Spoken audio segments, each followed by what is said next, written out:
अस्सलामुअलैकुम वरहमतुल्लाहि वबरकातुहू। अजीज दोस्तों, साथियों, मैं मोहम्मद शहजाद खान आप तमाम ही का एक बार फिर अपने चैनल एसकेडिविजन में खैर मकदम करता हूँ। आप तमाम ही का तहे दिल से इस्तकबाल करता हूँ।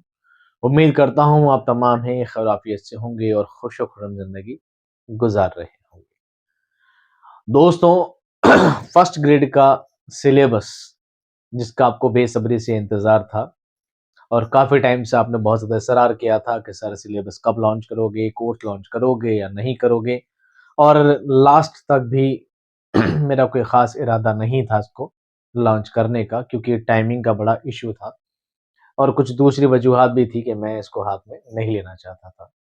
पर कुछ लोगों ने बहुत ही ज़्यादा इसरार किया, बहुत ही ज़्यादा इसकी डिमांड नज़र आई, तो फाइनली मुझे डिसीज़न लेना पड़ा कि मुझे कोर्स लॉन्च कर देना चाहिए। तो आज दोस्तों आपके इस कोर्स की शुरुआत होने वाली है। कोर्स की शुरुआत से पहले मैं कुछ-कुछ चीज़ें आपको बताऊँगा। आज हम पढ़ने वाले हैं दोस्तों ड्रामा। क्या पढ़ने वाले हैं? ड्रामा। ड्रामा की तारीफ़ और ड्रामा की तारीख़ दोनों पढ़ेंगे। अब आप ये भी कहेंगे कि सर सिलेबस में नहीं है, तो मैं आपको कुछ चीज़ें मेंशन करता चलता हूँ कि आपका सिलेबस पैटर्न क्या है और चीज़ों को हम कैसे पढ़ने वाले हैं और हमारा सिलेबस किस तरह रन करेगा, और इंशाल्लाह एग्ज़ैक्टली हम वैसा चलने की कोशिश करेंगे। तो थोड़ा मैं बैक जाकर कुछ चीज़ों को पहले क्लैरिफ़ाई कर देता हूँ, जो आपके लिए और मेरे लिए दोनों के लिए क्या होगा, बेहतर होगा। सबसे पहले दोस्तों बात करते हैं सिलेबस के अकॉर्डिंग। मैं सिलेबस आपका हाथ में लेता हूँ एक बार। ये आपका आरपीएससी का सिलेबस है। स्लाइड पे भी लगा सकता था, इतना विशेष नहीं था। लेकिन बता दें आपको, आपका सिलेबस दोस्तों 3-4 बड़े भागों में डिवाइडेड है। मैं आपको थोड़ा-सा ज़्यादा लंबा नहीं खींचूँगा, सिलेबस का टॉपिक मैं आपका पूरा वीडियो अलग से बना दूँगा। आपका फर्स्ट ग्रेड का सिलेबस 4 भागों में दोस्तों डिवाइड है। एक, ठीक है, कितने भागों में है? 4 भागों में डिवाइड है। एक में है आपका दोस्तों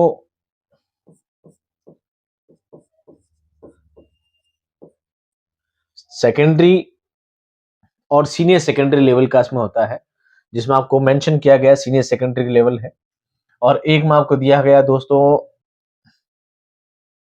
ग्रेजुएशन। क्या दे रखा है? ग्रेजुएशन। एक आपको दे रखा है पोस्ट ग्रेजुएशन और एक आपका दे रखा है दोस्तों तदरीसी, जिसको आप बोलते हैं आप टीचिंग मैथोलॉजी, पेडागोजी, इसको आप कह लीजिए पेडागोजी। क्या कहेंगे? पेडागोजी। ठीक है, हम आपको कैसे पढ़ाएंगे, किस तरह आपका सिलेबस कंप्लीट होगा, कैसे आपको चीजें याद रह पाएंगी, ये सभी चीज आपके लिए जानना और समझना क्या है, बहुत जरूरी है कि हम कैसे पढ़ने वाले हैं। आपका सिलेबस 4 अलग डिवाइड में बांटा गया है।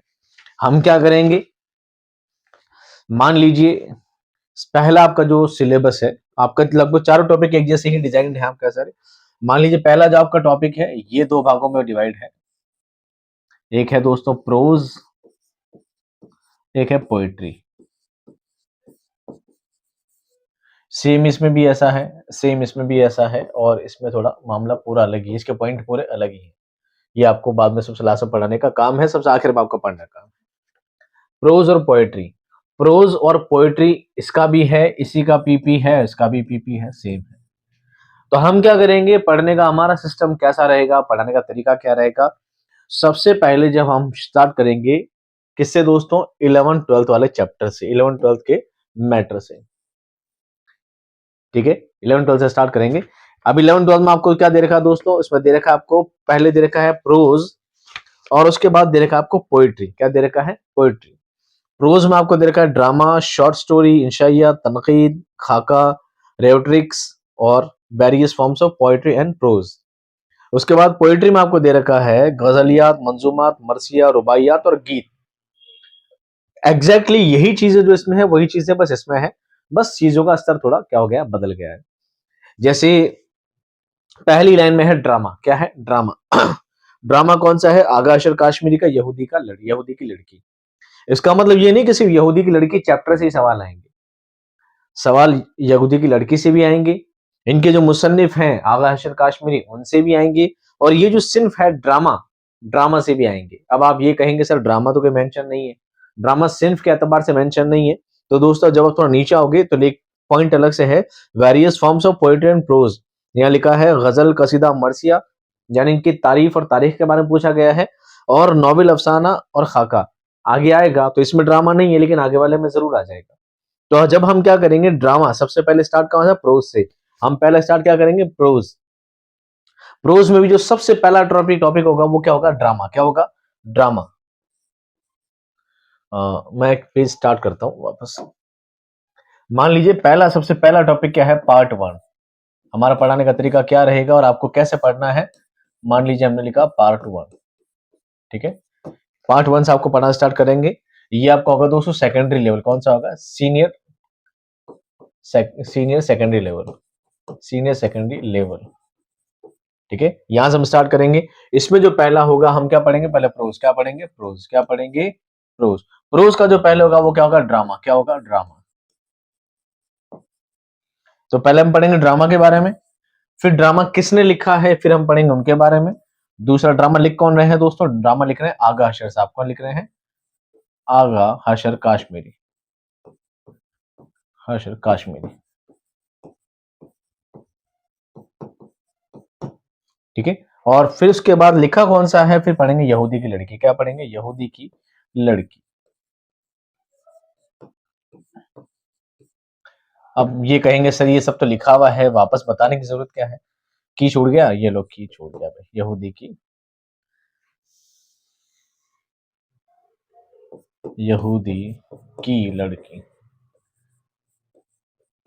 सर ये सब लिखा हुआ था तो बताने की जरूरत क्या थी, बताने की जरूरत क्या थी, यही जरूरत है। हम क्या करेंगे, पहले पढ़ेंगे ड्रामा, फिर पढ़ेंगे आगा अशर साहब को, उसके बाद पढ़ेंगे यहूदी की लड़की। उसी तरह फिर हम आगे बढ़ेंगे नेक्स्ट स्टेप पे।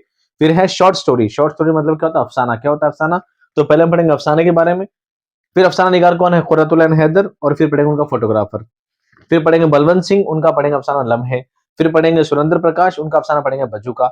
एग्जैक्टली ये हमारा चलता रहेगा।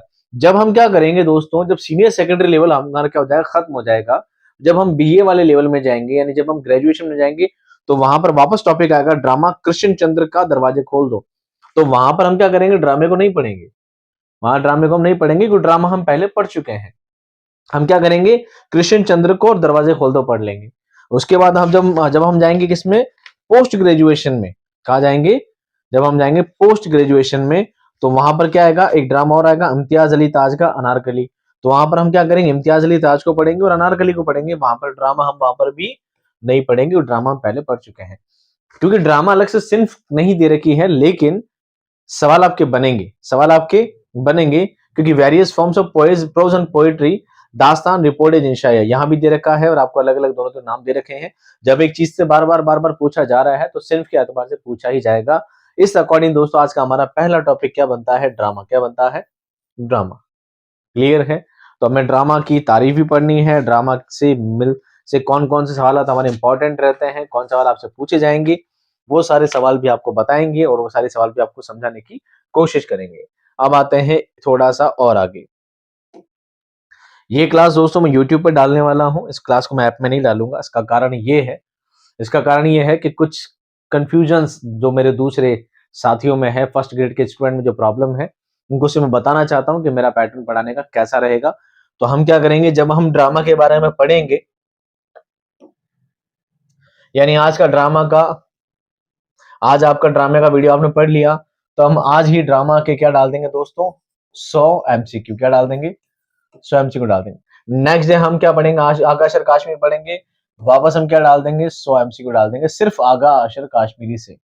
फिर हम पढ़ेंगे यहूदी लड़की, हम फिर वापस क्या बना देंगे आपके लिए, 100 MCQ बना देंगे। यानी कि हर एक एक टॉपिक से आपको मिनिमम मिनिमम 100 और कम से कम 50, कम से कम 50 सवाल मैं आपको दूंगा ही दूंगा, ताकि आपका कोई भी टॉपिक कहीं से भी ना छूटे। आपको इतनी ज्यादा सवालों की प्रैक्टिस हो जाएगी कि आपको परेशानी नहीं आएगी। ये सवाल आप टेस्ट सीरीज में टेस्ट के अकॉर्डिंग भी दे पाएंगे, डेली आपको टेस्ट मिल जाएंगे। और यही टेस्ट आपको किस शक्ल में मिलेंगे दोस्तों, ये आपको पीडीएफ फॉर्मेट में भी मिलेंगे। कैसे मिलेंगे, पीडीएफ फॉर्मेट में मिल जाएंगे, ताकि आप वहां पे पीडीएफ से भी सवालों को वापस रिवाइज दो दो चार चार बार पढ़ सके, समझ सके, एग्जाम टाइम को वापस याद भी कर सके। वो अलग बात है, इनका प्रिंटर नहीं निकलेगा, ठीक है। यहाँ तक की चीज क्लियर है। इसके साथ दोस्तों एक चीज और, वो आपको एक्स्ट्रा और क्या मिलने वाली है वो आपको बता देते हैं।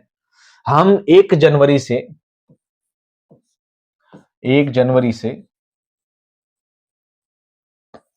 1 जनवरी 2025 से क्लास स्टार्ट करने वाले हैं।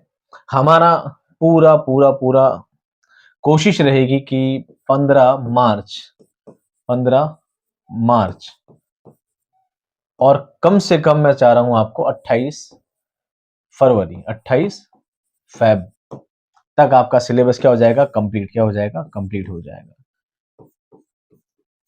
यानी तब तक मैं आपको सारे वीडियो बना बनाकर 2 महीना में आपको सारे वीडियो बनाकर डाल दूंगा। क्योंकि कई बार ऐसा भी होगा कि मैं एक दिन में 2-2 3-3 वीडियो भी बनाकर आपके लिए डाल दूंगा। एक ही दिन में 2-2 3-3 क्लासेस भी आपको मिल जाएगी। इंशाल्लाह आपका सिलेबस कंप्लीट हो जाएगा। ये रही बात आपके सिर्फ वीडियोस देखने की। और टेस्ट आपको वन बाई जैसे क्लास होती रहेगी, टेस्ट आपको एंड तक, जब तक मार्च एंड आएगा तब तक आपको सारे टेस्ट मिल जाएंगे। फिर ओवरऑल सिलेबस से मिलाकर सवाल बनाएंगे, वो काम हमारा अलग से होगा। जब तक एग्जाम आएंगे आपके जून लास्ट में या जुलाई में जब एग्जाम आएंगे तो वो चीजें हम आगे एक्स्ट्रा पढ़ लेंगे। ठीक है, इसके बाद आप क्या, एक बात और क्या बच रही है, इसके बाद एक चीज आपकी बच रही है, सर बुक का क्या होगा। सर बुक का क्या होगा। आप पहले कोशिश करें इन कंटेंट को पढ़ने की। मेरी कोशिश है कि मैं अगर 1 जनवरी से अगर मैं इस काम पे लग जाता हूं तो मेरी पूरी पूरी कोशिश है कि मैं 1 फेब तक, 1 फरवरी तक, हाईएस्ट 10 फरवरी तक आपके लिए बुक रेडी कर दूंगा। तो जिस स्टूडेंट ने ये कोर्स कितने में लिया है, जिस स्टूडेंट ने कोर्स 2,999 रुपए में लिया है, उनको घबराने की जरूरत नहीं है। उनको टेस्ट भी सारे इसी में मिल जाएंगे, वीडियो से मिल जाएंगे, और बुक भी इसमें क्या मिलेगी, फ्री। क्या मिलेगी इसमें, बुक फ्री। क्या मिलेगी, बुक फ्री। अब वो 200 पेज की हो, 400 पेज की हो, 600 पेज की हो, चाहे वो बुक मेरे 500 की पड़ती हो या बुक मेरे घर में 1000 की पड़ती हो, मैं आपको उस बुक में फ्री आपको देने वाला हूं। पर ये भी याद रहे, ये जो 2,999 वाला ऑफर है, ये सिर्फ 5-7 दिन के लिए है, ज्यादा लंबा नहीं है। मैंने उसमें लिख रखा है फर्स्ट 2025 का फर्स्ट ऑफर है। ये सिर्फ कुछ दिन के लिए है, नए स्टूडेंट के लिए। जैसे ही दिन पूरे हो जाएंगे, 5-7 दिन पूरे हो जाएंगे, इसकी प्राइस बढ़कर कुछ और हो जाएगी। जो भी होगी, मेरी टीम इस बारे में बेहतर जानती है, मुझे इस बारे में नॉलेज नहीं है, टीम आगे से आगे काम करती रहती है, तो वो उस पर उसकी प्राइस बढ़ा देंगे, उसकी प्राइस बढ़ा देंगे। तो आपको यहाँ तक की बात क्लियर है। बुक के लिए सवाल मत कीजिएगा, क्योंकि बुक आपको मिलेगी 1 फरवरी से 10 फरवरी। जैसे हो जाएगी मैं आपको बता दूंगा। व्हाट्सएप नंबर आपको दिए दिए गए हैं। व्हाट्सएप नंबर क्या है, 9587 992 112। ये नंबर पे आपको व्हाट्सएप करना है। सर मैंने कोर्स ले रखा है, अब आप बिल भेज देगा और किताब आपके घर 1 फरवरी से 10 फरवरी बीच में किताब आपको इंशाल्लाह इंशाल्लाह इंशाल्लाह मिल जाएगी। मेरी पूरी पूरी कोशिश रहेगी, साथ में आपको क्लास कंटिन्यू मिलती रहेगी। और मेरी कोशिश है कि मार्च के बीच में या फरवरी के लास्ट में या मार्च के 20 तक मैं पूरी कोशिश करूंगा कंप्लीट कोर्स करवाने की। ऐसी मेरी पूरी पूरी कोशिश है। यहाँ तक बात समझ में आ गई। चलिए अब हम बात करते हैं दोस्तों आपसे सिलेबस के बारे में। आज का हमारा जो टॉपिक है उसके बारे में बात करते हैं।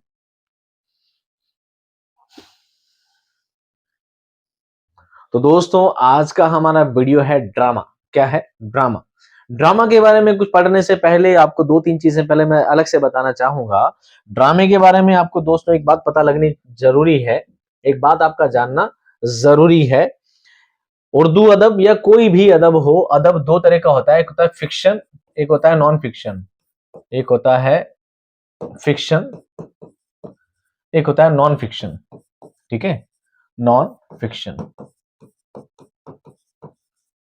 नॉन फिक्शन और फिक्शन में एक खास फर्क ये है, नॉन फिक्शन में कोई कहानीपन नहीं होता है, फिक्शन में कोई कहानीपन होता है।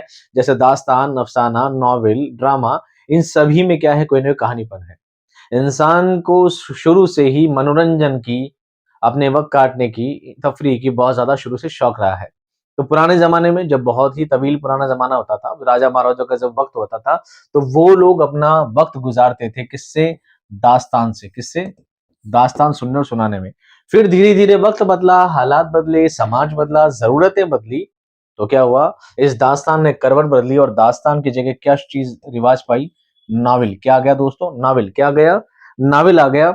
इस नावल में क्या होती थी, दास्तान में माफूकुल फितरी चीजें होती थी, काल्पनिक चीजों का ज्यादा होता था, और नावल में असली चीजें, सच्चाई को पेश किया जाने लगा। लेकिन लोगों के पास वक्त की कमी होने लगी और लोगों ने किस चीज को अपना लिया, अफसाने को। किसको अपना लिया दोस्तों, अफसाने को। अफसाना एक छोटी कहानी होती है, नावल का सबसे छोटा रूप हो सकता है। किसी इंसान की जिंदगी का कोई एक लम्हा, कोई एक पल, कोई एक घटना, कोई इंसिडेंट को इसमें शामिल किया जाता है। ये कहानीपन का फर्स्ट, सेकंड और थर्ड रूप होता है। लेकिन कहानियों का रूप बदलते बदलते एक जगह आकर पहुंचता है। उसका नाम क्या है दोस्तों? ड्रामा। क्या है? ड्रामा। क्या है? ड्रामा। अब ड्रामा में क्या होता है? ड्रामा में वही कहानी है जो दास्तान में है, जो नॉवेल में है, जो अफसाने में है। कहानी वही है, फर्क बस इतना है कि इसमें कहानी को करके दिखाया जाता है, एक्ट करके दिखाया जाता है। ये ड्रामा, यही क्या होता है? ड्रामा। हालांकि आपने ड्रामा ऐसा भी लिखा होगा, देखा होगा कहीं पे, कहीं पे ऐसे भी लिखा होगा। ये भी सही है, ये भी सही है, गलत दोनों नहीं है। लेकिन ये जो लफ्ज है, इस तरह का जो हा लगाया जाता है, ये अरबिक और फारसी में लगाए जाते हैं। अरबी, फारसी में और दूसरी दीगर जबान जितनी भी होती है, उनमें सब में अलिफ लगाना ही मुनासिब होता है। इसलिए इसी को क्या माना जाएगा? सही माना जाएगा। क्लियर? पढ़े दोस्तों ड्रामा के बाद।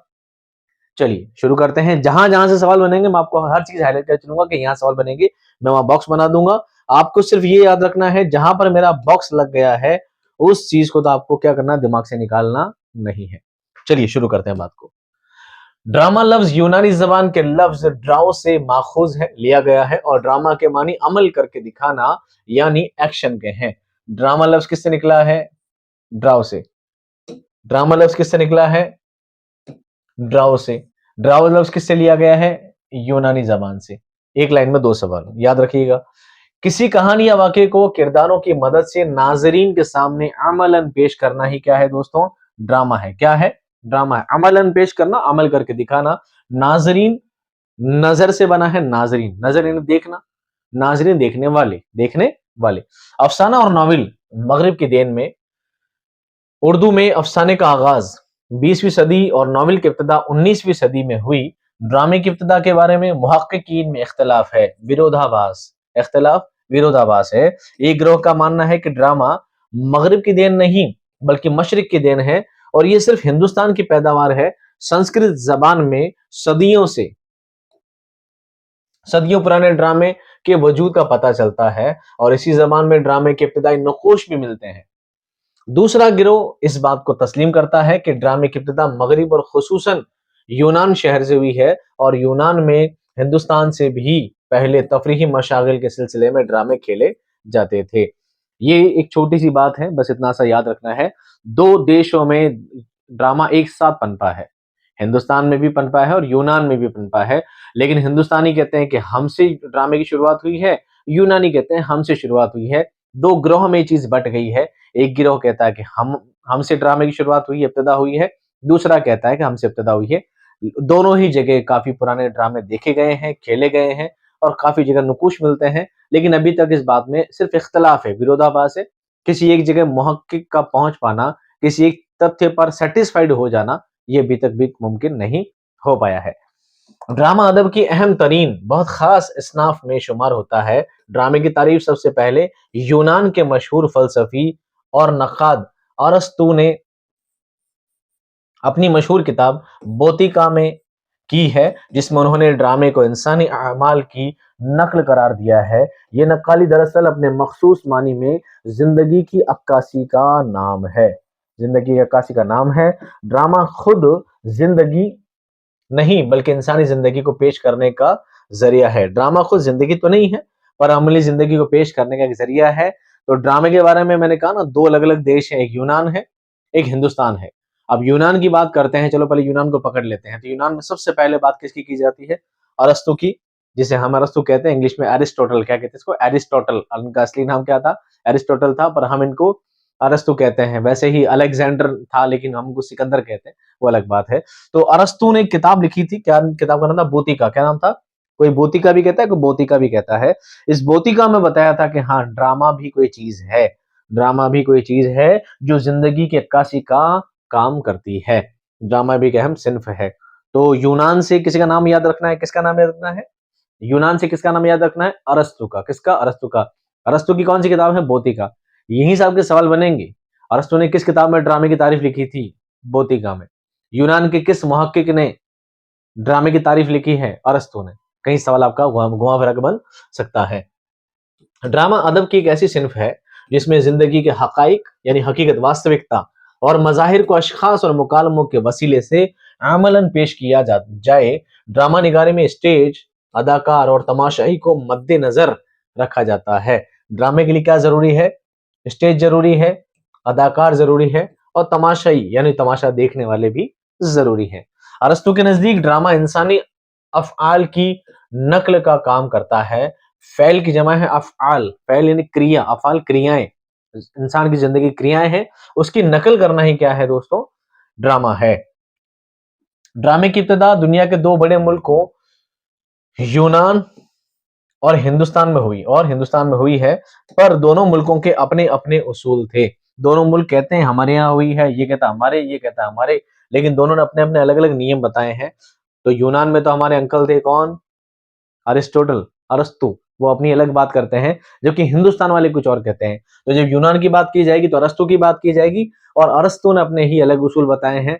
हिंदुस्तान की बात की जाती है तो बात आती है भरत मुनि की, उन्होंने अपने उसूल अलग बताए हैं।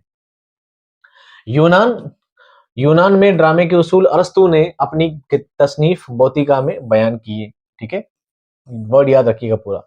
बोतिका का उर्दू में तर्जुमा अजीज अहमद ने किसमें किया, फने शायरी के नाम से किया है, ये भी याद रख लीजिएगा। हिंदुस्तान में ड्रामे के उसूल सबसे पहले भरत मुनि ने, नाम सुना, भरत मुनि ने वजह किए और अपनी तसनीफ नाट्य शास्त्र में पेश किए। तो यूनान में शुरू हुआ है अरस्तु से, अरस्तु ने किताब कौन सी लिखी, बोतिका। और हिंदुस्तान में शुरू किससे हुआ दोस्तों, भरत मुनि से। भरत मुनि ने किताब लिखी है नाट्य शास्त्र। क्या है दोस्तों ये, नाट्य शास्त्र, नाम पढ़ा होगा आपने कभी, नाट्य शास्त्र। ठीक है, हिंदी में पढ़ा होगा ना इस तरह, नाट्य शास्त्र। भरत मुनि ने ड्रामे के 5 उसूल बताए हैं। सवाल आता है, भरत मुनि ने ड्रामे के कितने उसूल बताए हैं, 5। कितने बताए हैं, 5। नाटक के लिए क्या चीज जरूरी है, यानी ड्रामे क्या जरूरी है, लिबास, आवाज, आज़ाए जिस्म की हरकत, रक्स और मौसीकी। एक लिबास जरूरी है, लिबास से करेक्टर का पता चलता है कि करेक्टर भिखारी है या बादशाह है। आवाज, म्यूजिक या उनके बातचीत करने का, म्यूजिक नहीं, यहाँ पर बात चल रही है वार्तालाप, संवाद की बात चल रही है, उनके संवाद से पता लगता है कि क्या बात चल रही है। आज़ाए जिस्म की हरकत यानी एक्सप्रेशन से पता लगता है। रक्स जिसको कहते हैं डांस, और मौसीकी का मतलब होता है संगीत, म्यूजिक। मौसीकी मतलब क्या होता है दोस्तों, म्यूजिक। रक्स मतलब क्या होता है, डांस, क्या होता है, डांस। और जिस्म की हरकत का मतलब होता है एक्सप्रेशंस, क्या होता है, एक्सप्रेशंस। ठीक है, आवाज मतलब होता है वॉइस, और लिबास मतलब होता है कॉस्ट्यूम। नाटक में क्या होते हैं दोस्तों, कॉस्ट्यूम। मेरी स्पेलिंग गलत हो तो देख लीजिए, हो देख लेना, क्या है, कॉस्ट्यूम, क्या है, कॉस्ट्यूम। ये कौन बताते हैं, भरत मुनि। क्या बताते हैं, भरत मुनि बताते हैं 5, लिबास, आवाज, आज़ाए जिस्म की हरकत, रक्स और मौसीकी। 5 नाम याद रह जाएंगे। इसके बाद भरत मुनि ने ड्रामे के 2 बड़े हिस्से बताए। वो कहते हैं ड्रामे में 2 बड़े हिस्से होते हैं, एक होता है रूप, एक होता है प्रकाश। एक होता है रूप, एक होता है प्रकाश। रूप के जेल में 2 जुज आते हैं। अब रूप में 2 चीजें आती है, एक होता है भाव, एक होता है रस। एक होता है भाव, एक होता है रस। जबकि प्रकाश के जेल में 8 चीजें आती है। प्रकाश में क्या चीज आती है, प्रकाश में ये 8 चीजें आती है सारी। कौन कौन सी, मोहब्बत, नफरत, शुजात, जराफत, हैरत, गम, गुस्सा और खौफ। ये इंसान के एक्सप्रेशंस होते हैं, ये इंसान के एक्सप्रेशंस होते हैं, जिससे पता लगता है कि नाटक किस दिशा की ओर जा रहा है। एक इंसान को मोहब्बत का लहजा बताया जा सकता है, तो याद भी आपको ऐसे करने, दो दो दो दो, जैसा आपने मर्सिया का अज़्ज़ाए तरकीब याद किए ना, मर्सिया के अज़्ज़ाए तरकीब कैसे याद करते हैं, दो दो दो दो मिला के, ऐसा आपको दो दो दो करके याद करना है, क्योंकि कहीं से भी सवाल पूछा जा सकता है, आपको इन चीजों को ध्यान रखना है। जैसे मरसिया में आप पढ़ते हैं, चेहरा सरापा, रुखसत आमद, रजज रजम, शहादत बैन। चेहरा सरापा, रुखसत आमद, शहादत और बैन, बीच में वही भूल गया, रिपीट करते करते। चेहरा सरापा, हाँ, चेहरा सरापा, रुखसत आमद, रजज रजम, शहादत बैन। इस तरह आपको दो दो दो करके सेट में याद करना है। तो मोहब्बत, नफरत, शुजाअत, जराफत, हैरत, गम, गुस्सा और खौफ। अरस्तु ने ड्रामे के 6 उसूल बताए हैं, यही उसूल अज़्ज़ाए तरकीब भी कहलाते हैं। क्या है, वाकया, वाकया, किरदार, मुकालमा, मरकजी ख्याल, मौसीकी, आराइश, जिसे स्टेज की सजावट भी कहा जाता है। यानी कि दोस्तों मेन इंपॉर्टेंट आदमी कौन है, अरस्तु है। भले ही भरत मुनि ने कहा है भले ही भरत मुनि कितने बताते हैं, 5 उसूल बताते हैं, लिबास, आवाज आ जाए जिसमें हरकत, रक्स और मौसीकी, that is not important. Important कौन है? अरस्तु अंकल इम्पोर्टेंट है। ये कहते हैं कि 5 उसूल हैं, हम इनको नहीं मानते। इन्होंने, भरत मुनि ने किताब भी लिखी नाट्य शास्त्र, जिसमें सारी बातें बताई है, पर हम नहीं मान रहे। उसके बाद वो कहते हैं कि नाटक के 2 बड़े रूप, 2 बड़े हिस्से भी हैं, रूप है और प्रकाश है, हम नहीं मान रहे। वो कह रहे हैं रूप में 2 चीजें हैं, भाव और रस है, दोनों चीजें होती है। भाव में भी 2, भाव में रूप में भाव और रस 2 चीजें होती है। फिर कहते हैं कि प्रकाश में 8 चीजें और होती हैं, हम उनको भी नहीं मान रहे। हम किसको मान रहे हैं? अरस्तु को। किसको मान रहे हैं? अरस्तु को। अरस्तु ने बताया है कि एक ड्रामे के लिए जरूरी क्या है? ड्रामे के लिए 6 चीजें जरूरी हैं। उन्होंने 5 बताई थी, अरस्तु ने 6 बताई। एक ज्यादा बता दी, इसलिए अरस्तु से ज्यादा क्या हो गया? इंपॉर्टेंट हो गया, और हमारे लिए क्या हो गया? वो आदमी बेकार हो गया। क्या हो गया दोस्तों? भरत मुनि को ऊंचा कम गया और इसको ज्यादा इंपॉर्टेंट मान लिया गया। इसी को अज़य तरकीबी माना जाता है, किसका? ड्रामे का। क्या है दोस्तों? वाकया यानी कहानी क्या है, किरदार कौन कौन से कैरेक्टर का इस्तेमाल किया गया है, मुकालमा उनके बीच संवाद क्या हो रहा है, मरकजी ख्याल केंद्रीय बिंदु क्या है, कहानी का थीम क्या है। केंद्रीय मरकजी ख्याल का मतलब थीम क्या होता है? थीम। कहानी की थीम क्या है, ड्रामे की थीम क्या है। मौसीकी म्यूजिक, आराइश, स्टेज की जो सजावट होती है, उससे ड्रामा क्या हो जाता है? तैयार हो जाता है। अब बात करते हैं इन्हीं अज्जा तरकीबी की, जो बताए हैं किसने? जो बताए हैं किसने? जो बताए हैं अरस्तु ने। जो बताए हैं अरस्तु ने। अरस्तु कहते हैं ड्रामे को तैयार होने के लिए प्लॉट चाहिए, नफ्से मजमून चाहिए, किरदार चाहिए, मुकालमा चाहिए, मौसीकी चाहिए और बसरी मवाद चाहिए। ये क्या है? 6 इसके क्या है? अज़ाय तरकीबी हैं। प्लॉट सबसे ज्यादा जरूरी है, क्योंकि प्लॉट एक पैटर्न होता है कहानी को आगे से आगे से बढ़ाने का।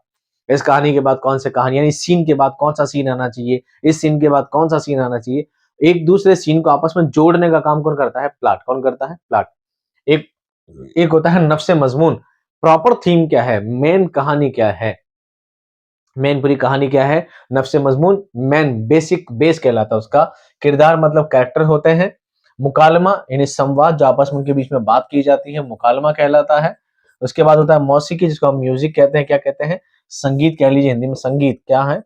एक ड्रामे के लिए क्या जरूरी है दोस्तों? संगीत भी जरूरी है। और बसरी मवाद, जिसको बोलते हैं आराइश, सजावट, हिंदी में लिखते हैं सजावट, यानी स्टेज पे जितनी भी चीजें दिख रही है, स्टेज पे आपको घास फूस, पीछे बैकग्राउंड दिख रहा है, सामान दिख रहे हैं, घोड़े दिख रहे हैं, नकली ओकरी, ये सभी चीजें जो स्टेज पे नजर आती हैं, ये सभी बसरी मवाद कहलाता है। एक एक करके पढ़ते हैं, चीजों को ज्यादा खींचेंगे नहीं, आपको बस इनका नाम याद रह जाए, ये आपके लिए क्या है? बहुत ही, इतने ही सवाल आपसे पूछा जाता है। अब मैं आपको पढ़ के सुना देता हूँ सिर्फ, जो कि आपके लिए इतना ही जरूरी है। पहली चीज है प्लॉट। क्या है? प्लॉट, इंग्लिश में प्लॉट कहते हैं इसको। क्या कहते हैं? प्लॉट। क्या कहते हैं? प्लॉट। इस प्लॉट से ही बना है प्लॉट। क्या बना है? प्लॉट। चूंकि चूंकि ड्रामों में वाकयात की अमली पेशकश होती है, यानी असल में करके दिखाया जाता है, लिहाजा इनका बाहमी और बामानी राबता प्लाट कहलाता है। इनका आपस में जुड़ाव, कनेक्शन क्या कहलाता है? प्लाट कहलाता है। प्लाट में वाकयात के असबाब और इलल को मरकजी हैसियत हासिल है, क्योंकि इसके जरिए वाकयात के सिलसिले को आगे बढ़ाया जाता है। एक सीन के बाद कौन सा सीन आएगा, ये चीजें तय करना क्या कहलाता है? प्लाट कहलाता है। एक अच्छे प्लाट की ये खसूसियत होती है, विशेषता होती है, कि उसमें वाकयात की तरतीब इस अंदाज में की जाती है कि वाकयात अपने फितरी अंदाज में आगे बढ़ते हैं, जिससे दिलचस्पी में भी इजाफा होता रहता है। ड्रामे में वक्त महदूद होता है, लिहाजा ड्रामे के प्लाट में ईजाज और इख्तिसार पर खुसूसी तवज्जो दी जाती है। ईजाज और इख्तिसार, हिंदी में इसको कहेंगे संक्षेपण। क्या बोलते हैं इसको? संक्षेपण। इतना पीछे जाकर नहीं लिखा जा रहा है। संक्षेपण, ईजाज का मतलब क्या होता है? संक्षेपण, यानी कि ड्रामे में टाइम बहुत कम होता है। ड्रामे का टाइम भी बहुत कम होता है। आज आप मूवी वगैरह भी देखते हैं तो 2 घंटे में खत्म होना जरूरी होती है, 2 घंटे, 2.5 घंटे, 3 घंटा उसका क्या एंड होता है। तो पूरी कहानी को इस तरह डिजाइन किया जाता है, इस तरह सेट किया जाता है, कि लोग एक सीट पर बैठ के 15 घंटे का ड्रामा देख नहीं सकते। 15 घंटे का ड्रामा लोग देख नहीं सकते। तो कम से कम वक्त में उस कहानी को कैसे तरतीब दी जाए कि कहानी का सारा सिस्टम लोगों को समझ में आ जाए, और लोग उसको रुचि से, इंटरेस्ट के साथ देखें भी। क्लियर? ये होता है प्लॉट। अब क्या है? अब है नफ्से मजमून। मेन बेसिक कहानी क्या है उसकी? नफ्से मजमून से मुराद ड्रामा किस तर्ज पर लिखा गया है, वो तमाम अकसाम नफ्से मजमून के जेल में आती हैं। इन अकसाम के बारे में तफसीली से नीचे दिया गया है। और भी चीजें हो सकती है नफ्से मजमून में, और भी काफी चीजों का बयान इसमें मिलता है, जो मैंने यहाँ पर पेश आपको नहीं किया है। बेस क्या है, कहानी क्या है, मैन। उसके बाद किरदार, कैरेक्टर कौन है, पात्र क्या है, इसको हिंदी में क्या कहते हैं, पात्र। क्या कहते हैं, पात्र।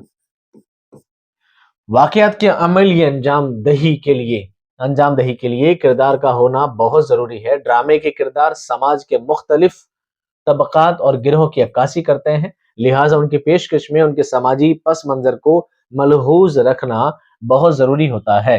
ड्रामे की इब्तिदा में ही किरदारों का तारुफ वाकयाती अंदाज में पेश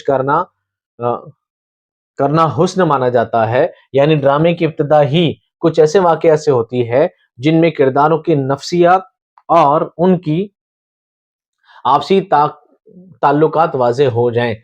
पात्र ऐसे होने चाहिए, बिना पात्रों के तो ड्रामे का वजूद ही नहीं है। ड्रामा नजर कैसा आता है, ड्रामा पढ़ा थोड़ी जाता है, ड्रामा तो देखा जाता है। ड्रामा हम देखेंगे क्या, हम स्टेज पर देखेंगे, हम स्टेज पर उन लोगों को चलता फिरता देखेंगे जो लोग उस ड्रामे को एक्ट करके दिखा रहे हैं।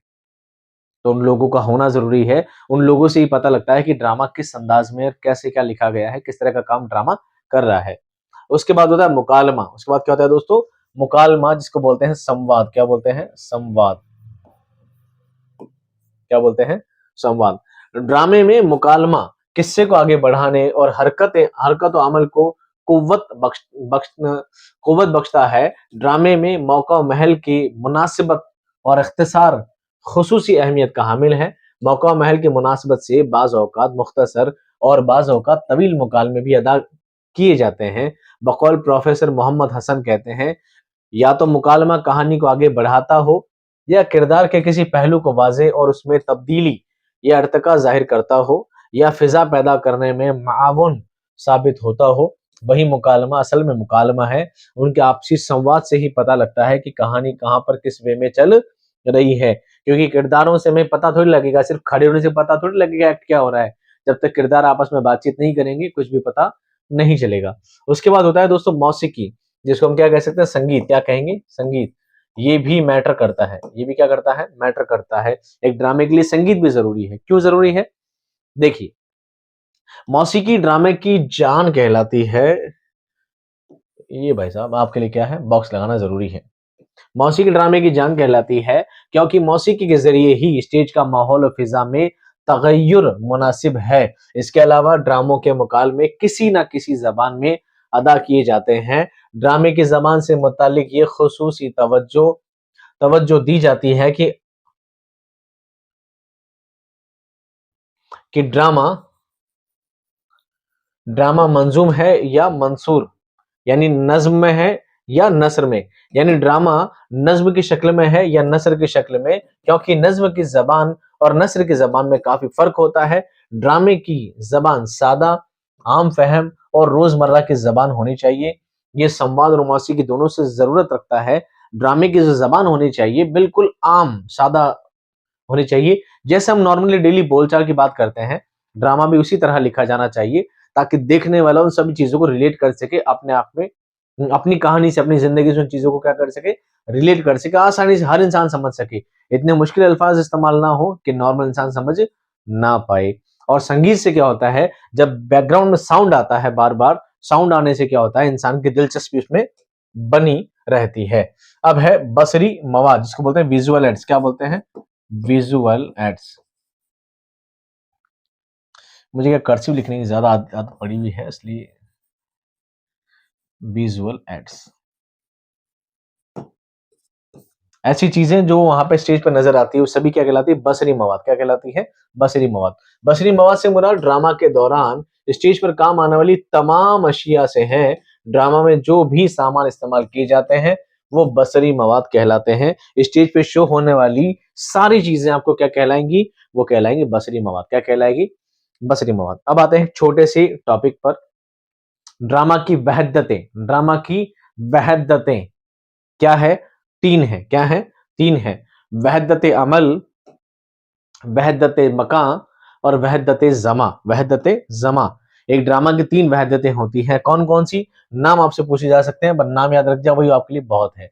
अरस्तु ने अपनी किताब बोतिका में ड्रामे के लिए तीन वहदतों का होना जरूरी करार दिया है।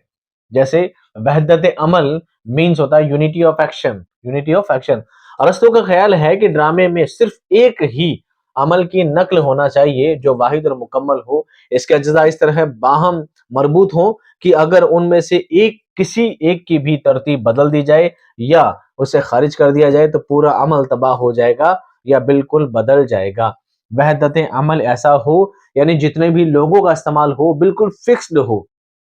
एक स्टेज पर जैसे मान लीजिए कोई सेटअप चल रहा है, हीरो हीरोइन की आपस में बात चल रही है, इस वक्त हीरो का बाप सामने है, हीरोइन की माँ सामने है और इस पूरे सेटअप को तैयार करने के लिए मान लीजिए घर का सीन है तो दो नौकर दिखाई दे रहे हैं, एक बाग का मालिक शो हो रहा है, कुछ भी चीज शो हो रही है, 15 लोग शो हो रहे हैं।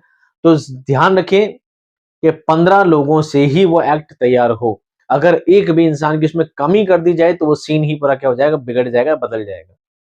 यानी एक-एक इंसान का होना वहाँ पे बहुत ज़्यादा ज़रूरी है और ऐसा भी ना हो कि सीन को बेहतर बनाने के लिए बहुत सारे लोग इकट्ठे कर लिए जाएँ, ये भी तरीका क्या है, गलत है। तो ये चीज़ काम आती है वहदत अमल, वहदत बना है वाहिद से, वाहिद यानी होता है एक।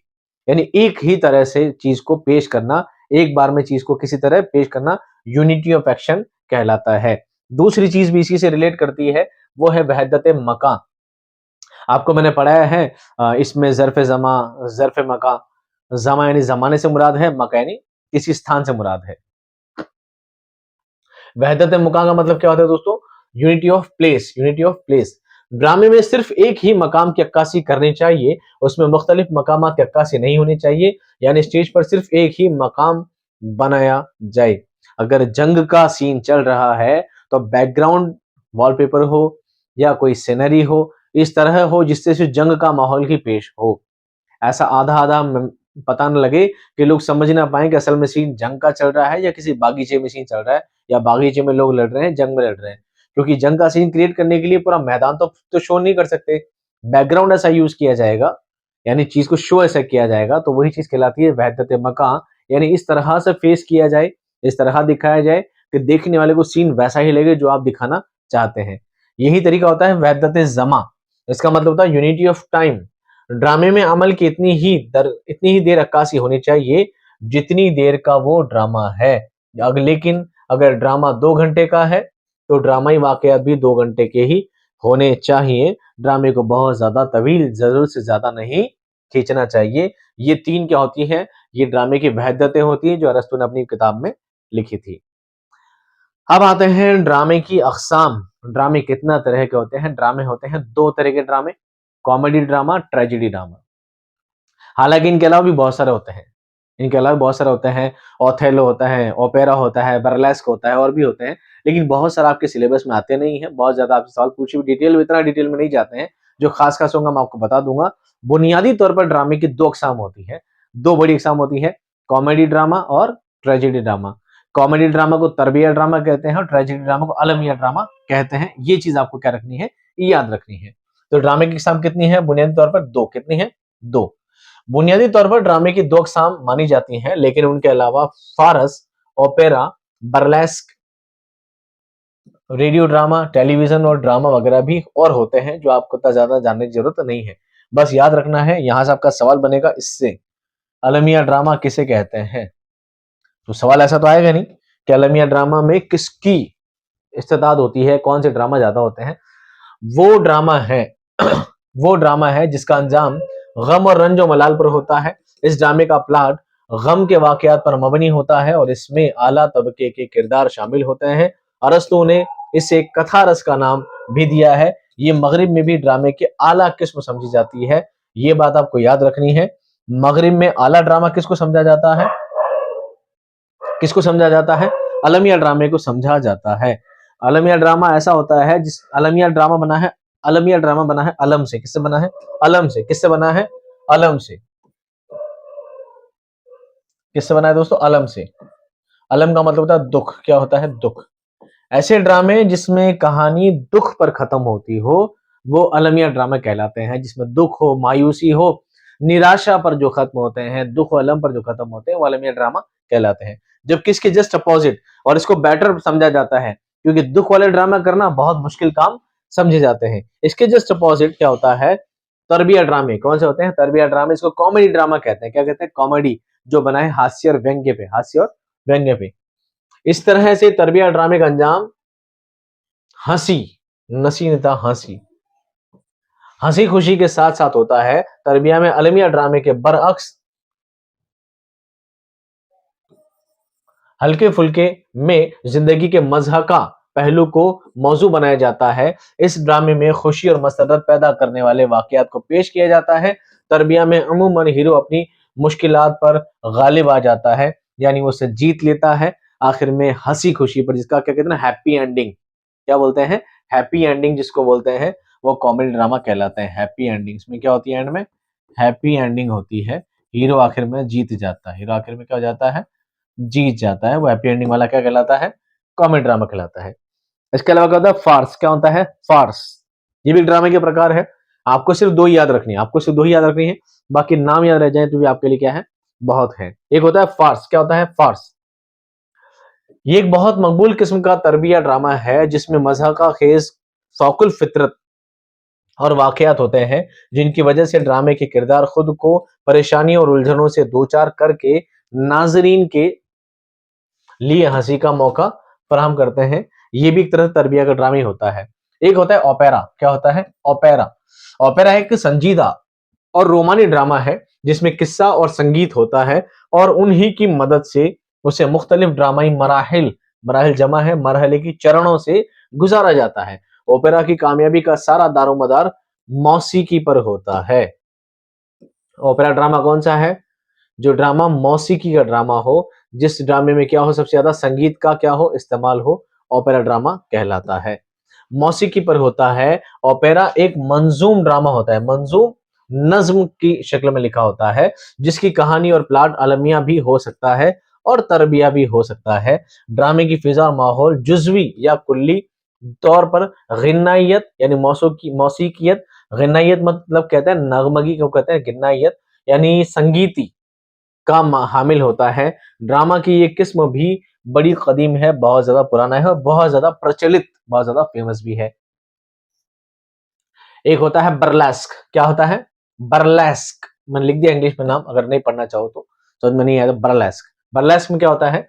ये एक मजाहिया ड्रामा है। अमूमन इसमें संजीदा ड्रामों, अफसानों या नज्मों की पैरोडी ड्रामाई अंदाज में पेश की जाती है या फिर किसी संजीदा और अहम मसले को गैर संजीदा और मजे का खेज बना दिया जाता है। पैरोडी वाला जो ड्रामा होता है, यानी दुख वाली चीजों को भी हंसी मजाक में पेश कर देना, संजीदा ड्रामों को भी क्या कर देना, हंसी मजाक में पेश कर देना ही क्या कहलाएगा? बर्लेस्क कहलाएगा। ये मजे का खेज होता है और संजीदा अंदाज में पेश किया जाता है। सवाल मैं आपके बना चुका हूं। एक होता है मेलोड्रामा। आपने सुना होगा क्या? मेलोड्रामा लगा रखा है।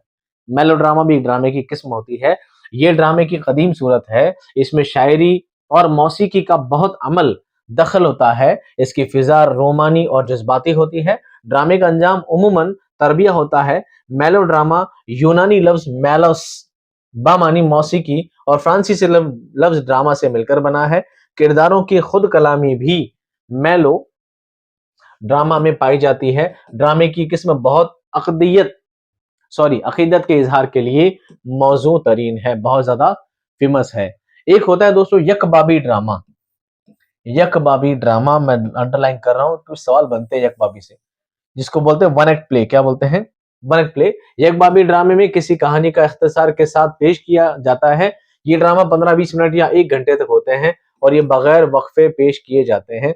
ये एक ऐसा ड्रामा होता है, आपने देखा होगा ड्रामे की शक्लें कुछ ऐसी होती है कि एक बार गार्डन का सीन हो गया है तो पूरा पर्दा पर्दा झुकता है, पर्दा उठता है, एक सीन पूरा होता है, फिर क्या होता है? पर्दा वापस गिर जाता है। जितने वो पीछे का सेटअप पूरा क्या कर देते हैं? चेंज कर देते हैं। पूरा क्या कर देते हैं? चेंज कर देते हैं और बाद में फिर क्या होता है? नया सेटअप रेडी होता है, फिर नई चीज दिखाई जाता है, नया सीन आगे का दिखाया जाता है। पर ये कबाबी ड्रामे में क्या होता है? एक बार पर्दा उठता है और एक बार ही गिरता है और एक ही एक्ट में पूरा ड्रामा क्या हो जाता है? खत्म हो जाता है। इसको आप भी समझ सकते हैं जैसे आज के जमाने में आता है कपिल शर्मा शो। क्या आता है? कपिल शर्मा शो। उसमें क्या होता है? एक एक्ट होता है। शुरुआत में कपिल शर्मा आता है और उसका एक छोटा मोटा एक्ट होता है, एक पर्दा गिरता है और बाद में सारा क्या हो जाता है? सेटअप चेंज हो जाता है। तो एक तरह का क्या है? यकबाबी ड्रामा। क्या है वो? यकबाबी ड्रामा, आप समझ सकते हैं। एक होता है रेडियो ड्रामा। क्या होता है? Radio drama. ये ड्रामे समाई होते हैं, इसको सिर्फ सुना जा सकता है। इसके लिए रेडियो ड्रामों को theatre of the blinds, theatre of the blinds, blind अंधों को कहते हैं, यानी अंधों का थिएटर कहा जाता है। इसमें किरदारों को माइक के सामने मुकाले यानी संवाद बोलने होते हैं और मुकालमों में जान डालने के लिए अपनी आवाज के उतार चढ़ाव का सहारा लेता है। और इन ड्रामों में मौसीकी का अहम रोल होता है, जिसके जरिए सामाईन के दिल में मुख्तलिफ जज्बात के उभारे जाते हैं। ये रेडियो ड्रामा में संगीत होता है और जो कैरेक्टर्स होते हैं अपनी आवाजों के जरिए पता लगते हैं, क्योंकि अंधों लोगों को ड्रामा दिखता नहीं है, तो वो चीज सुनकर पता लगता है कि ड्रामा क्या चल रहा है। अलग अलग वॉइसिंग में काफी सारे काम हो जाते हैं, जिसको डबिंग कहते हैं आज के जमाने में। एक होता है टेलीविजन ड्रामा, जो सबसे ज्यादा फेमस आज के दौर में है, हालांकि अब ये भी नहीं बचा है। अब लोग चलाते हैं क्या, ताश के पत्ते नहीं मैं स्क्रोलिंग की बात कर रहा हूँ, मोबाइल। अब क्या चलाते हैं लोग, मोबाइल चलाते हैं। ये समय बसरी ड्रामे होते हैं, इनको पहले शॉट किया जाता है। शूट क्या होता है, ये शूट होता है, पहले पूरा रिकॉर्ड होता है, शूट किया जाता है, शूटिंग की जाती है, बाद में टीवी पर नश्र किया जाता है, प्रकाशित किया जाता है, यानी शाये किया जाता है, या नश्र शब्द प्रसारित किया जाता है। नश्र यानी प्रसारित किया जाता है। आज सबसे ज्यादा टेलीविजन के लिए ही ड्रामे लिखे जाते हैं। मौजूदा दौर में ये एक बहुत बड़ी सनअत बन चुकी है, जो लोगों के लिए तफरीह का जरिया बन चुकी है। अब आते हैं दोस्तों सबसे इंपॉर्टेंट टॉपिक, ड्रामे का आगाज और इर्तिका। और अगर ड्रामे से सवाल बनेगा तो सिर्फ इसी से ही बनेगा। सबसे ज्यादा अगर बनने के इम्कानात रहते हैं तो आगाज और इर्तिका से ही सबसे ज्यादा सवाल अब तक पूछे गए हैं इम्तिहान में। शैली वगैरह से बहुत ही कम सवाल अब तक आते हैं। असनाफ से भी कम ही सवाल आते हैं। सबसे ज्यादा जो टिपिकल सवाल होते हैं वो किसके होते हैं, इसके आगाज और इर्तिका के होते हैं। तो देखिए ड्रामा कहाँ से शुरू हुआ है और हिंदुस्तान में ड्रामे की रिवायत कैसे आगे बढ़ी है। मैं स्टार्टिंग में आपको सुनाता हूँ, आप सुनते रहिए, समझते रहिए। हिंदुस्तान में सबसे पहले ड्रामे संस्कृत जबान में लिखे गए। मैं लाइनिंग नहीं करने के बजाय बॉक्स बनाता हूं ताकि आप याद रखें क्या चीज आपको याद रखनी है। हिंदुस्तान में सबसे पहले कौन से ड्रामे लिखे गए, संस्कृत जबान में लिखे गए। कालिदास के संस्कृत जबान में ड्रामे बहुत ही अहम है, बहुत ज्यादा फेमस है। उर्दू में ड्रामे का आगाज लखनऊ से होता है, जब नवाब वाजिद अली शाह अवध के जो बादशाह थे ने मुख्तसर ड्रामा राधा कन्हैया का किस्सा लिखा। क्या लिखा, राधा कन्हैया किस्सा। मतलब आपसे कोई पूछे कि उर्दू का पहला ड्रामा कौन सा है, तो कौन सा है, राधा कन्हैया का किस्सा। ये 1841-42 दोनों ही मिलेगा आपको, और दोनों ही ऑथेंटिक है। 41 भी सही है, 42 भी सही है, लिखा गया। इसे अफसाना अफसाना इश्क भी कहा जाता है, इसे अफसाना इश्क कहा जाता है। पहला ड्रामा कौन सा है, राधा कन्हैया का। किसने लिखा है, वाजिद अली शाह ने लिखा। किसने लिखा है, वाजिद अली शाह ने लिखा है। कहाँ लिखा है, लखनऊ में लिखा है। इसका मतलब आपके एक ही लाइन में सारे सवाल हैं, एक ही लाइन में सारे सवाल हैं। पहला ड्रामा कहाँ लिखा गया, लखनऊ में। किसने लिखा, वाजिद अली शाह ने। कब लिखा, 1841 और 42 के बीच में। कौन सा ड्रामा पहला ड्रामा कहलाता है, राधा कन्हैया का किस्सा कहलाता है, और इसे अफसाना फसाना इश्क भी कहा जाता है।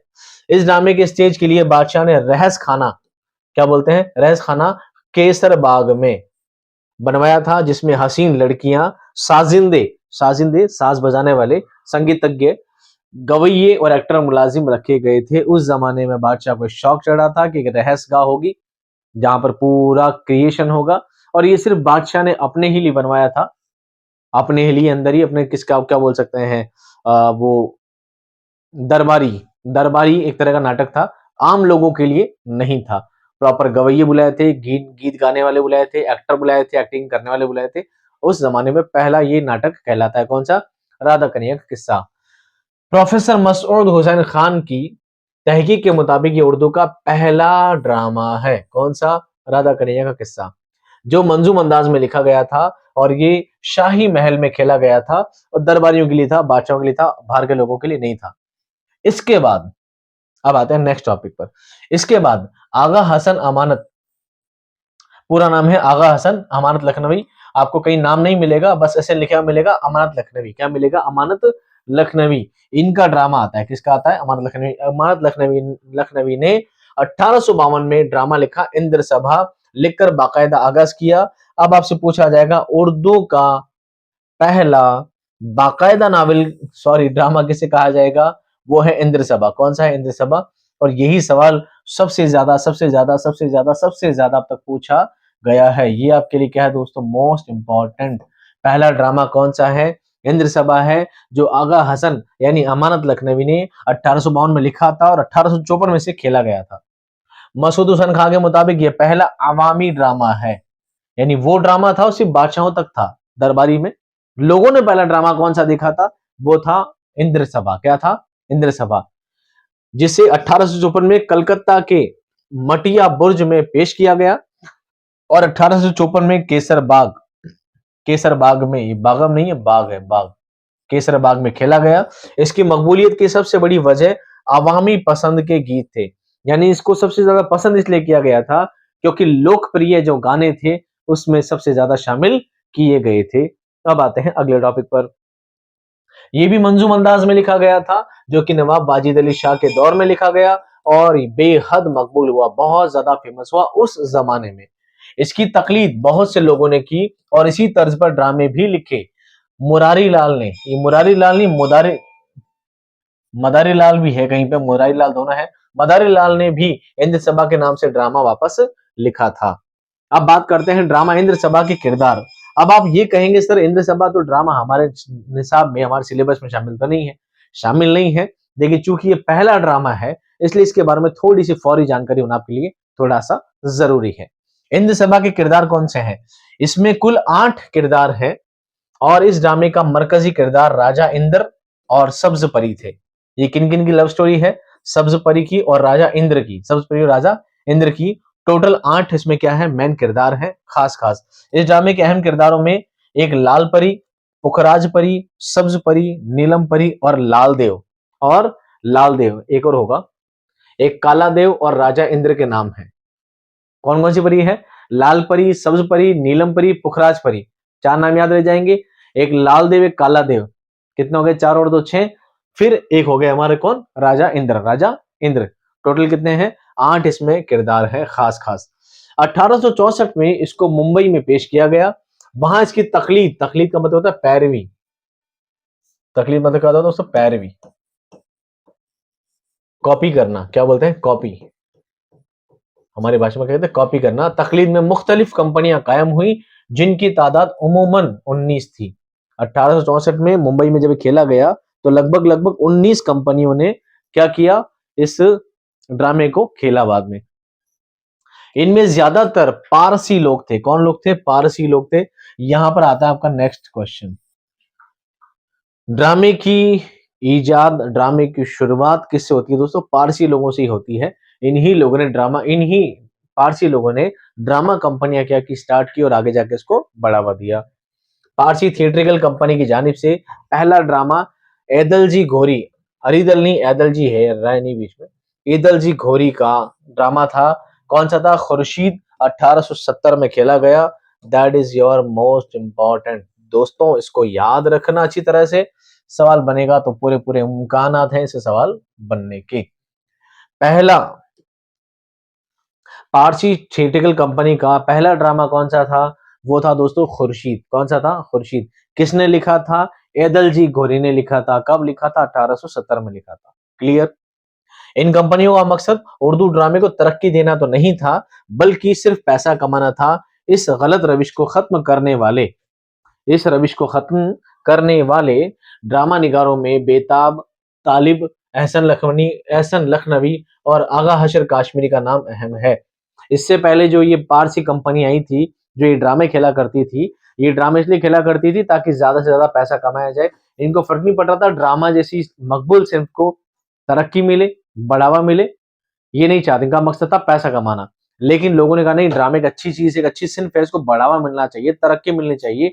उसके लिए मेहनत किसने की, उसके लिए मेहनत की बेताब बनारसी, बेताब बरेलवी ने, तालिब बनारसी ने, एहसन लखनवी ने और आगा हशर काश्मीरी ने, जिनको उर्दू जगत का शेक्सपियर भी कहा जाता है। अब इन लोगों ने क्या मेहनत की थी, आइए मैं एक एक करके आपको सबका नाम ले लेकर चलता हूँ। पहला नाम है एहसन लखनवी, एहसन लखनवी। ये अल्फ्रेड थिएट्रिकल कंपनी से वाबस्ता थे, मुंसलिक थे। उन्होंने उर्दू ड्रामे के स्टेज से शेक्सपियर को आशना कराया सबसे पहले। एहसन लखनवी के अहम ड्रामों में फिरोजा, गुलनार, चलता पुर्जा, हयात अनीस, हैमलेट, हैमलेट, गुलजार और भूल भुलैया अहम हैं। किनके हैं ये, एहसन लखनवी के हैं। इनके अलावा उन्होंने शेक्सपियर के ड्रामों का उर्दू तर्जुमा भी किया है, जिनमें खूने नाहक उर्फ मारे आस्तीन, मार आस्तीन यानी हैमलेट, ये याद रखना है आपको। एहसन लखनवी के ड्रामे कौन कौन से हैं जो सबसे ज्यादा याद रखने हैं? पहली बात तो इन्होंने शेक्सपियर के ड्रामों का क्या किया है, तर्जुमा किया है, ठीक है। और उनके नाम, उनका तर्जुमा किस नाम से किया है? खून नाहक। कौन सा किया है? खून नाहक। ये इंपॉर्टेंट है। और ये किसका किया है तर्जुमा? ये किया है हैमलेट का। किसका किया है? हैमलेट का। हेलमेट नहीं दोस्तों, हैमलेट। क्या है? हैमलेट। एक किया है दोस्तों शहीद वफा। एक क्या किया है? शहीद वफा, जो किस नाम से था? ओथेलो नाम से। किस नाम से था? ओथेलो नाम से। एक किया है बज़्म फानी उर्फ गुलनार फिरोजा, बोले तो क्या है? Romeo Juliet. एक है दिल फरोश, जिसको बोला जाता है कॉमेडी ऑफ एरर्स। ये क्या है? उनके तर्जुमे हैं। लेकिन उर्दू थिएटर का बाबा आदम रतन जी ठोठी को कहा जाता है, ये भी आपको याद रखना है। ऐसा नहीं कि सबसे ज्यादा आप नावल उन्होंने लिखने स्टार्ट कर दिए तो नाम हो गया। उर्दू थिएटर का बाबा आदम रतन जी ठोठी को कहा जाता है। दूसरा नाम है तालिब बनारसी। दूसरा नाम क्या है? तालिब बनारसी। तालिब बनारसी विक्टोरिया कंपनी से वाबस्ता थे। इनके ड्रामों में लैलो नहार, दिलबरो दिलशीर, नाजा, निगाह गफलत अहम है। इनसे कबल उर्दू ड्रामे मंजूम अंदाज में लिखे जाते थे। इन्होंने नस्र में सबसे पहले ड्रामे लिखने का रिवाज डाला। ये आपका है नेक्स्ट सवाल। सबसे पहले नस्र में किसने लिखे थे? वो थे तालिब बनारसी। कौन थे? तालिब बनारसी। इसके बाद आता है पंडित नारायण प्रसाद बेताब, जिनको बेताब बरेलवी भी कहीं लिखा जाता है।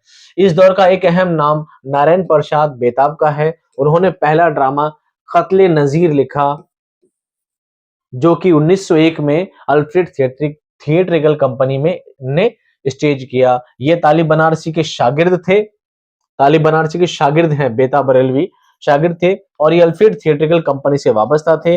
इनके ड्रामों में कदीम हिंदुस्तान की तारीख मिलती है। बेताब 1915 तक अल्फ्रेड थिएट्रिकल कंपनी से मुंसलिक रहने के बाद सुबकदोश हो गए, रिटायर्ड हो गए, लेकिन ड्रामे लिखते रहे। कत्ले नजीर के अलावा उनके मकबूल ड्रामों में हुस्न फिरंग 1902 में, कृष्ण अवतार 1902 में, म्योर मयूर ध्वज, ये क्या है? मैं भी खूब कंफ्यूज हो गया था पढ़ने में। ये है मयूर, नीचे लिख देता हूँ, मयूर ध्वज। क्या है? मयूर ध्वज 1903 में, कसौटी 1905 में, मीठा जहर 1906 में, जहरीला सांप 1907 में, अमृत 1907 में, फूल का फल 1908 में, as you like it, Ali Baba, तौबा शिकन 1910 में, गोरख धंधा 1913 में, महाभारत 1915 में, रामायण 1915 में, कृष्ण सुदामा, गणेश गणेश जन्म, मदर इंडिया, समाज सीता और शकुंतला अहम है। और इनमें सबसे ज्यादा आपसे नाम किसके पूछे जाएंगे? एक आपका नाम आ सकता है कृष्ण सुदामा, एक आएगा रामायण, एक आएगा महाभारत, और एक आपका नाम सबसे ज्यादा जो पूछा जाता है, बस ये नाम आते हैं। और ये नाम दोस्तों किसके हैं? ये सारे किसने लिखे हैं? ये लिखे हैं बेताब बरेलवी ने लिखे हैं। ये नाम आपको याद रखने हैं। अदरवाइज अगर आप इनके सन भूल भी जाए तो बड़ा नहीं है, लेकिन ये नाम आपको याद रखने हैं। ये सारे नाम आपसे पूछे जाएंगे। इसके बाद है दोस्तों आगा अशर काश्मीरी। और मैं आगा साहब पर क्या लगाता हूं दोस्तों? मोस्ट इंपॉर्टेंट टॉपिक है आगा अशर काश्मीरी। इनका पूरा टॉपिक इतना ज्यादा इंपॉर्टेंट है दोस्तों कि इनकी तो हर एक एक लाइन से सवाल बनेगा। हर एक एक लाइन सवाल बनेगा अगर बनना भी है तो। आगा अशर काश्मीरी को उर्दू का शेक्सपियर कहा जाता है। क्या कहा जाता है? उर्दू जगत का शेक्सपियर कहा जाता है। ये सवाल है आपका। इनका पहला ड्रामा आफ्ताब मोहब्बत है। कौन सा है? आफ्ताब मोहब्बत है। 1897 में लिखा था, जो कि सिर्फ 8 दिन में ही लिखा गया था। और वो भी जब आपकी उम्र कितनी थी? महज 18 साल थी। कितनी साल थी? 18 वर्ष की उम्र में लिख गया था। ये भी अल्फ्रेड थिएट्रिकल कंपनी से वाबस्ता थे। और उस कंपनी से वाबस्ता होने के बाद इनका पहला ड्रामा असीर हिर्स था। पहला ड्रामा कौन सा है? आफ्ताब मोहब्बत। लेकिन अल्फ्रेड थिएटर कंपनी से वाबस्ता होने के बाद पहला ड्रामा कौन सा लिखा था? असीर हिर्स लिखा था। काश्मीरी ने उर्दू में बहुत अहम ड्रामे लिखे हैं, जिनमें आफ्ताब मोहब्बत, सैद हवस, मैं राइट लगा रहा हूँ, याद रख लीजिए, सैद हवस, असीर हिर्स, ख्वाब ख्वाब हस्ती, खून नाहक, यहूदी की लड़की, आपके सिलेबस में भी है। महारास्तीन, ठंडी आग, सिल्वर किंग, रुस्तम और सहराब, दिल की प्यास, आंख का नशा, खूबसूरत बला, भारत मुनि, श्रवण कुमार, भागीरथ गंगा, शहीद नाज, दाओ पेच, सफेद खून, पहला प्याला, नीली छतरी, दामे हुस्न, खुद परस्त, शेर की गरज, सीता बनबास, अनोखा मेहमान, हिंदुस्तान, मदर मुरली, शाम जवानी वगैरह अहमियत के हामिल हैं। ये सभी इनके क्या है, इंपॉर्टेंट बहुत खास ड्रामे हैं जो आपने लिखे हैं। इनके बाद आपको ये सारे ऊपर वाले तो सारे याद रखने हैं, यहाँ तक वाले, ये ऊपर वाले ना सारे याद रखने हैं। काश्मीरी के ड्रामे के नाम पूछे जाते हैं, यहीं पे लगा देता हूँ मैं, यहाँ पे कोई सा भी नाम आपको दिया जा सकता है ऑप्शंस में। इनके बाद आगा शेर काश्मीरी, अहमद अली हकीम, अहमद शुजा, मिर्जा हादी रुस्वा, अब्दुल हलीम शरर, मुंशी प्रेमचंद, अब्दुल माजिद दरियाबादी, इम्तियाज अली ताज ने ड्रामे की रिवायत को आगे बढ़ाया। आजादी के बाद ड्रामा निगारों में हबीब तनवीर, प्रोफेसर मोहम्मद हसन, मोहम्मद शफी दहलवी, इब्राहिम यूसुफ, आगा बाबर, जावेद इकबाल, इब्राहिम जलीस, उपेंद्र नाथ अश्क, इशरत रहमानी, प्रकाश पंडित, जाहिदा जैदी,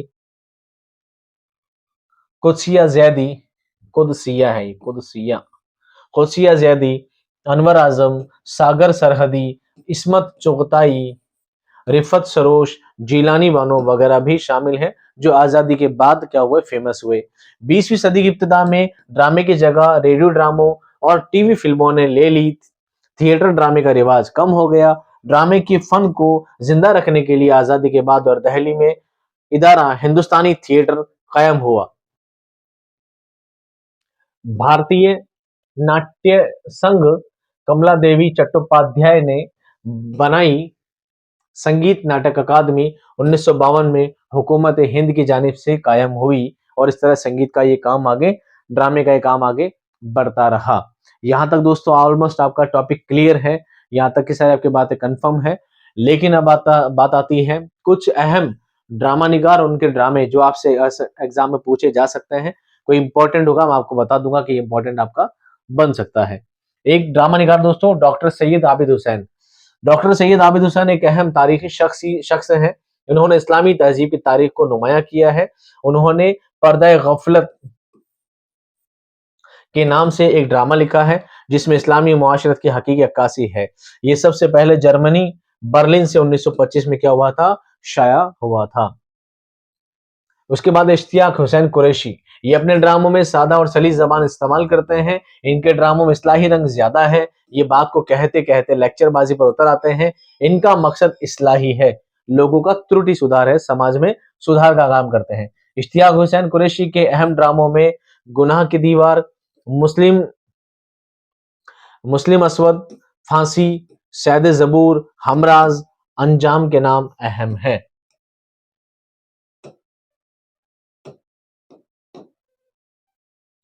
इसके बाद एक इंपॉर्टेंट नाम आता है दोस्तों प्रोफेसर मोहम्मद मुजीब। बॉक्स बना देता हूं मैं इस पे। इनके बहुत ज्यादा पूछे जाते हैं, सारे नाम पूछे जाएंगे आपसे सारे के सारे, और बहुत ज्यादा इंपॉर्टेंट है इनके, ठीक है, बहुत ज्यादा इंपॉर्टेंट है। मुजीब जामिया मिलिया में वाइस चांसलर थे और बच्चों की नफ्सियात के माहिर थे। बच्चों की नफ्सियात के इंपॉर्टेंट ड्रामा निगार कौन है, प्रोफेसर मोहम्मद मुजीब। मोहम्मद मुजीब के ड्रामों में खेती, खाना जंगी, आजमाइश, हब्बुल वतनी, हीरोइन की तलाश, एक शाम और आओ ड्रामा करें, बच्चों के ड्रामा, आओ ड्रामा करें बच्चों सिखाया, दारा शिको, आजमाइश दोबारा आ गया, और जज्बा खातून अहम है। इम्तियाज अली ताज इंपॉर्टेंट आदमी है, बहुत ज्यादा इंपॉर्टेंट आदमी है। अनारकली याद रह जाएगा, गुंगी जोरू, जहां आरा, चचा छक्कन, कमरा नंबर 5, पृथ्वीराज, खुर्तुबा का काजी वगैरह ये किसके हैं, इम्तियाज अली ताज के हैं। इसके बाद रौनक बनारसी ने क्या लिखा है, रौनक बनारसी पारसी विक्टोरिया, पारी नहीं पारसी विक्टोरिया थिएट्रिकल कंपनी के खास ड्रामा निगार थे। इनके ड्रामों में लैला मजनू, बद्र मुनीर, बेनजीर, तिलिस्म जोहरा, अंजाम उल्फत, नक्श सुलेमान, चमेली गुलाब, संगीन, बकाउली वगैरह वगैरह क्या है, अहम है। इसके बाद एक नाम आता है हबीब तनवीर, बहुत अहम नाम है। चरणदास चोर, कैसे लगाऊं मैं, बॉक्स बना दूं। चरणदास चोर, आगरा बाजार नजीर अकबर आबादी पर लिखा गया है। मिट्टी की गाड़ी, मेरे बाद, जिसमें मिर्जा गालिब का जिक्र है। देख रहे हैं नैन, जहरीली हवा, भोपाल गैस कांड पर। राही, गांधी, मंजिल तो नहीं, सरदार, हीरो हीरा लाल वगैरह बहुत ज्यादा अहम है। इसके बाद सादत हसन मंटो। मंटो साहब ने सारे काम किए, अफसाने भी लिखे हैं, नावल भी लिखे हैं और ड्रामे भी लिखे हैं। कानून की हिफाजत, कमीशन, गाफ गम, गाफ गुम, एक मर्द, 2000 साल, इस मझदार में, मिस्टर दिसलवा, मिस्टर दिसल्वा, उंगलियां और तोहफा वगैरह इनके अहम ड्रामे हैं। अब बात करता हूं मैं ड्रामा निगार और उनके इंपॉर्टेंट ड्रामे जो जो आपके एग्जाम में आने वाले हैं, सिर्फ वो याद रखें। प्रेमचंद ने लिखा है करबला। क्या लिखा है? करबला, याद रखिएगा। अब्दुल माजिद दरियाबादी का है जूदो पशेमा, जूद पशे माँ। माइल दहलवी का है झांसी की रानी। चकबस्त का है कमला। कृष्ण चंद्र का है दरवाजे खोल दो, दरवाजे खोल दो, दरवाजे खोल दो, बहुत इंपॉर्टेंट है। फजलुर रहमान का है हशरातुल अर्ज। ख्वाजा अहमद अब्बास का है गुलाब की वापसी। और ब्रिज मोहन दत्तात्रेय कैफी का है राज दुलारी, मुरारी दादा, राज दुलारी और मुरारी दादा। उसके बाद बेगम आबिद हुसैन का है इफ़्फ़त, बुनियादी हक, जिंदगी के खेल वगैरह। डॉक्टर आबिद हुसैन ने लिखा है पर्दा गफलत, सात खेल वगैरह। हकीम अहमद शुजान लिखा है कारवां हयात, बाप का गुनाह, आखिरी फिरौन, जाबाज नामी, भारत का लाल वगैरह। और मोहम्मद नूर इलाही ने लिखा है नानक सागर या नाटक सागर, पता नहीं, जफर की मौत, जा जराफत, तीन टोपियां, रूह सियासत वगैरह। तो दोस्तों यहाँ पर टॉपिक क्या होता है आपका? पहला टॉपिक जो ड्रामा है वो एंड होता है। मेरे हिसाब से काफी लेंथी और काफी डिटेल्ड टॉपिक है। मुझे नहीं लगता कि इसके बाद भी अगर कोई सवाल आपका छूट जाए इस कंटेंट से तो बहुत बड़ी बात है। मैंने कोशिश की है आपको अच्छी तरह से समझाने की, अच्छी तरह से चीजों को याद करवाने की। जो जो चीजें इंपॉर्टेंट है वहां वहां पर मैंने मेंशन कर दिया है। वहां वहां पर चीजों को मैंने इंपॉर्टेंट बताने की कोशिश की है। उम्मीद करना आप उन चीजों को याद करने की, समझने की कोशिश करना। इसके बाद हम पढ़ेंगे नेक्स्ट टॉपिक, आपका जो भी आपका टॉपिक होगा।